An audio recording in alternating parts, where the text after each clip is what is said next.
10 दिन पहले कश्मीर में जिन आतंकियों ने उरी के सेना कैंप पर हमला किया, उन्हें भारत में दाखिल कराने वाले 2 पाकिस्तानी गाइड अब पाकिस्तान की ही पोल खोल रहे हैं। हमले में शामिल 4 आतंकियों में से एक आतंकी हाफिज अहमद की एक गाइड ने पहचान की है।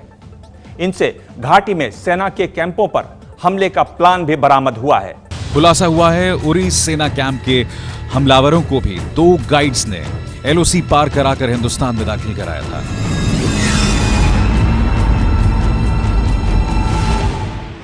अब ये दोनों गाइड एहसान खुर्शीद और फैजल हुसैन एनआईए के कब्जे में हैं।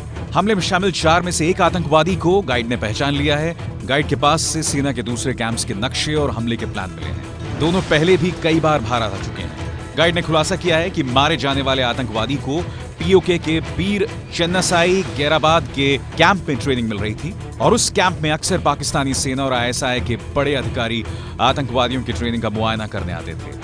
इतना ही नहीं, सेना के आईटी एक्सपर्ट ने बाकायदा आतंकियों को आईकॉम रेडियो सेट और जीपीएस चलाने की ट्रेनिंग दी थी और आतंकियों को घाटी में मौजूद तमाम सैन्य ठिकानों के नक्शे दिखाते हुए उन्हें हमले का प्लान भी समझाया था।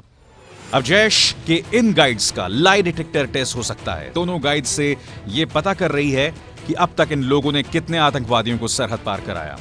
दरअसल गाइड 2 तरह के होते हैं। पहला परमानेंट गाइड, जिन्हें खास मिशन पर निकले आतंकवादियों को सीमा पार कराने का जिम्मा दिया जाता है और इसके लिए उन्हें हर महीने एक निश्चित रकम दी जाती है।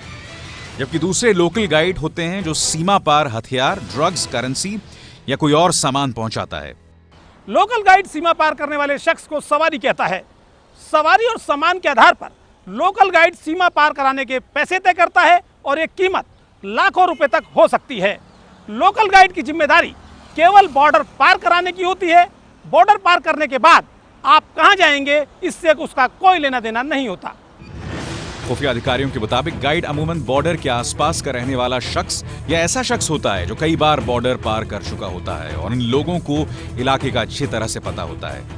ऐसे गाइडों से पूछताछ करने वाले खुफिया अधिकारियों के मुताबिक कई गाइड तो इतने ट्रेंड होते हैं कि वो जमीन पर पड़े निशानों को देखकर ही अनुमान लगा लेते हैं कि सुरक्षा बलों की टुकड़ी यहाँ से कितनी देर पहले गई होगी और अब कितनी देर बाद वापस आएगी। यही कारण है कि ऐसे गाइडों को जीपीएस से भी ज्यादा विश्वसनीय माना जाता है, क्योंकि जीपीएस रास्ता बता सकता है, खतरा नहीं। खुफिया अधिकारियों के मुताबिक पहले स्थानीय कश्मीरी गाइड का काम करते थे, लेकिन समय के साथ वो इस धंधे से बाहर आ गए, इसलिए आतंकवादी संगठनों ने अपने गाइड रख लिए हैं। इससे पहले पाकिस्तान के पकड़े गए आतंकवादी बहादुर अली ने भी अपने बयान में गाइड का जिक्र किया था और बताया था कि बॉर्डर पार कराने में पाकिस्तानी सेना भी इन गाइड्स की मदद करती है। अबू हैदर ने ते अबू साद ने बार्डर क्रॉस करवाया ते जरा सी बार्डर क्रॉस किया